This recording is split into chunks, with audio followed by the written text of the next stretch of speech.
नमस्कार, मी सुभाष कोकळे. आपण पाहताय TV6 मराठी न्यूज. पाहूया आजच्या ठळक घडामोडी. बातमी जत तालुक्यातील मोरबगी येथील जिल्हा परिषद प्राथमिक शाळा मोरबगी या शाळेला 75 वर्षे पूर्ण झाल्यामुळे अमृत महोत्सव आणि माजी विद्यार्थ्यांचा स्नेह मेळावा घेण्यात आला. यावेळी जत तालुक्याचे विद्यमान आमदार माननीय गोपीचंद पडळकर, कन्नड माध्यमांच्या अनेक शाळा आपल्या तालुक्यामध्ये आहेत.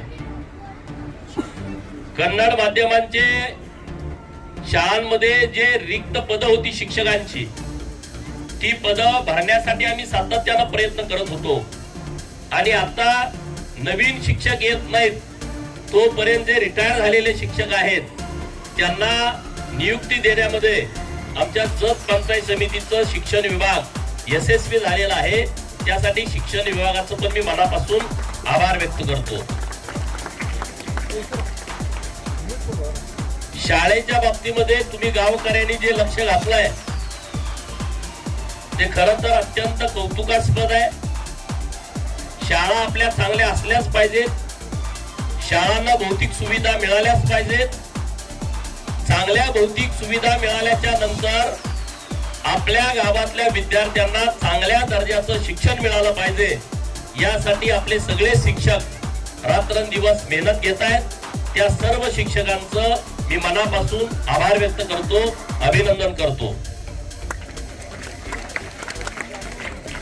असा कार्यक्रम प्राथमिक शाळेमध्ये मला वाटते कुठल्या गावात झाला नसेल. तुम्ही सर्वजण वेळ देऊन, वेळ खूप कमी होता, जेव्हा रविदादा आणि त्यांचे सगळे सहकारी शिक्षक माझ्याकडे आले तर आता म्हटलं आचारसंहिता लागण्याचं पिरियड आहे आणि त्यामुळे आता आपण जास्त थांबण्यात काही अर्थ नाही. आणि म्हणून आज हा कार्यक्रम तुम्ही आयोजित केलाय.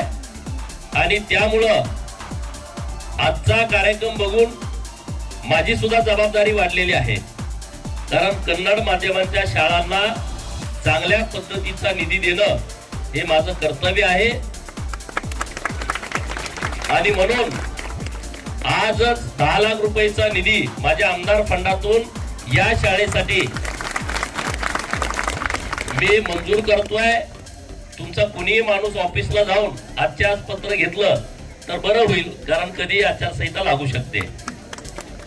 त्यामुळं या शाळेमध्ये जे जे काम करावं लागेल ते काम आपण करू.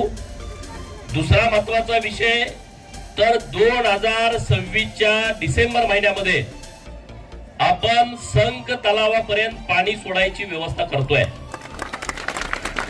म्हणजे संक मध्ये आलं तर संकच्या मागचे तलाव पण झालेच. आणि 2027च्या डिसेंबर पर्यंत जत तालुक्यातल्या प्रत्येक शेतकऱ्याच्या बांधावरती देवाभाऊंच्या नेतृत्वामध्ये तुम्हाला पाणी पोहोचलेलं दिसेल. कुठल्याही शेतकऱ्याला अडचण येणार नाही. तो कुठल्याही पक्षाचा, तो कुठल्याही जातीचा, तो कुठल्याही धर्माचा असो, शेतकऱ्याला पक्ष जात धर्म नसतो. आणि म्हणून सर्वांची काळजी घेणं आपला लोकप्रतिनिधी म्हणून माझी जबाबदारी आहे आणि ते मी पूर्ण करतोय. त्यात काही अडचण येणार नाही, काही चिंता करू नका. तुम्ही म्हणणार प्रत्येक निवडणुकीमध्ये पाणी देतो देतो देतो बोलतात, गोपीचंद पण तसाच बोलला असेल, पण असं काही नाही. आम्ही 100% पाणी देतोय. 2000 कोटीची कामं सुरू आहेत. या महिन्याभरामध्ये जवळपास आणखी 2000 कोटीच्या कामाची टेंडर होत आहेत. त्यामध्ये सोलार संच असेल, वेगवेगळ्या लाईन्स असतील, मुचंडीतून जाणारी 200 कोटीची लाईन असेल, संक तलावातून खाली जो कॅनल येतोय तो कॅनलचं परत लाईनिंग करून घेतोय, त्याच्यासाठी 55 कोटी रुपये असतील. असे अनेक काम आहेत.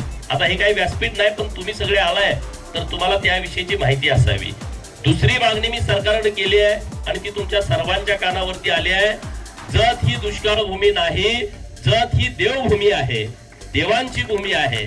आणि म्हणून सरकारनं अधिकृतपणे देवभूमी जत असं घोषित करावं, अशी मी मागणी सरकारनं केलेली आहे. सर्वांना या कार्यक्रमाच्या निमित्तानं खूप खूप शुभेच्छा देतो. सगळ्या माजी विद्यार्थ्यांना खूप खूप शुभेच्छा देतो. 75 वर्षाची शाळा आहे म्हणजे किमान 75 वर्षाचा माजी विद्यार्थी तरी इथं असावा अशी परिस्थिती आहे. म्हणजे एवढी जुनी शाळा आहे.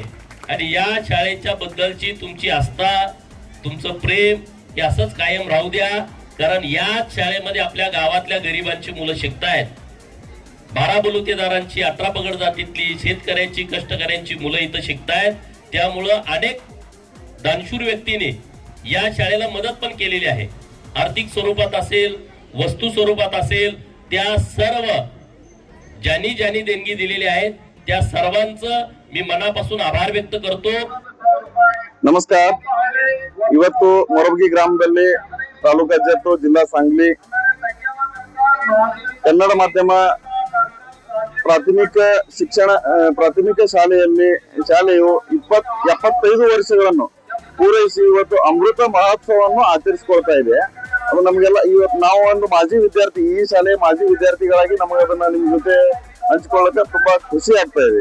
ಇದು ಗಡಿ ಭಾಗದಲ್ಲಿ, ಮಹಾರಾಷ್ಟ್ರ ಕರ್ನಾಟಕ ಗಡಿ ಭಾಗದಲ್ಲಿರುವಂತಹ ಈ ಕನ್ನಡ ಭಾಗದಲ್ಲಿ ಕನ್ನಡ ಶಾಲೆ ತಮ್ಮ 75 ವರ್ಷಗಳಿಂದ ನಿರಂತರವಾಗಿ ಸೇವೆ ಸಲ್ಲಿಸುತ್ತಾ, ಅದೇ ರೀತಿಯಾಗಿ ಎಲ್ಲಾ ರೀತಿ ನಮ್ಮ ಶಿಕ್ಷಕರು ಮೊದಲಿನಿಂದ ಇಲ್ಲಿ ತನಕ ತಮ್ಮ ಅವಿರತ ಸೇವೆಯನ್ನು ಸಲ್ಲಿಸುತ್ತಾ ಗಡಿ ಭಾಗದಲ್ಲಿ ಒಳ್ಳೆಯ ರೀತಿಯಿಂದ ಒಂದು ಕ್ವಾಲಿಟಿ ಎಜುಕೇಶನ್, ಇವತ್ತು ಒಂದು ಅತ್ಯುತ್ತಮ ಗುಣಮಟ್ಟವಾದಂತ ಶಿಕ್ಷಣವನ್ನು ಒದಗಿಸುವಲ್ಲಿ ಯಶಸ್ವಿಯಾಗಿದೆ. ಇದೇ ರೀತಿಯಾಗಿ ಇವತ್ತು ಮಾಜಿ ವಿದ್ಯಾರ್ಥಿಗಳು ಎಲ್ಲರೂ ನಾವು ಸೇರಿ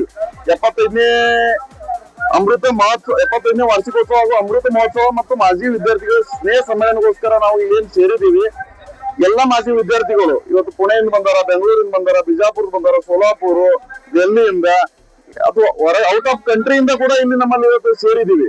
ಸೇರಿಬಿಟ್ಟು ನಾವು ನಮ್ಮ ಶಾಲೆಯನ್ನ ನಾವು ಇನ್ನೂ ಉನ್ನತ ಮಟ್ಟಕ್ಕೆ ಒಯ್ಯಲಾಕ ಸ್ವಯಂ ದೇಣಿಗೆಯಾಗಿ ತುಂಬಾ ಜನ ಮಾಜಿ ವಿದ್ಯಾರ್ಥಿಗಳ ತಮ್ಮ ಅಂತ ಏನೋ ಒಂದು ಗುರುತಿನ ಕಾಣಿಕೆ ಮುಖಾಂತರ ಅಥವಾ ಹಣದ ಮುಖಾಂತರ ಎಲ್ಲವೂ ಕೂಡಿ ನಾವು ಇಲ್ಲಿ ಶೇರ್ ಮಾಡಿಕೊಂಡು ಈ ಶಾಲೆಯ ಉನ್ನತ ಶಿಕ್ಷಣಕ್ಕೆ ಉನ್ನತ ಮಟ್ಟದ ಗುಣಮಟ್ಟವನ್ನು ಸುಧಾರಿಸಲಿಕ್ಕೆ ನಾವು ಪಡಿಬೇಕಂತ ನಾವು ಇವತ್ತು ಸಂಕಲ್ಪ ತಗೊಂಡಿದೀವಲ್ಲ, ಎಲ್ಲರ ಸಹಕಾರ, ಮಾಜಿ ಶಿಕ್ಷಕರು, ಮಾಜಿ ವಿದ್ಯಾರ್ಥಿಗಳು, ಇವತ್ತಿನ ಶಿಕ್ಷಕರು, ಊರಿನ ಗ್ರಾಮಸ್ಥರು, ಗ್ರಾಮ ಪಂಚಾಯತಿ ಎಲ್ಲ ನಮ್ಮ ಸಿಬ್ಬಂದಿ ವರ್ಗಗಳ ಸಹಕಾರದಿಂದ ನಾವು ಮಾಡಿ ಇದನ್ನ ನಾವು ಯಶಸ್ವಿಗೊಳಿಸ್ಲಾಕತ್ತಿದ್ದೀವಿ. ಅದಕ್ಕೆ ಎಲ್ಲರಿಗೂ ತುಂಬಾ ಧನ್ಯವಾದಗಳು.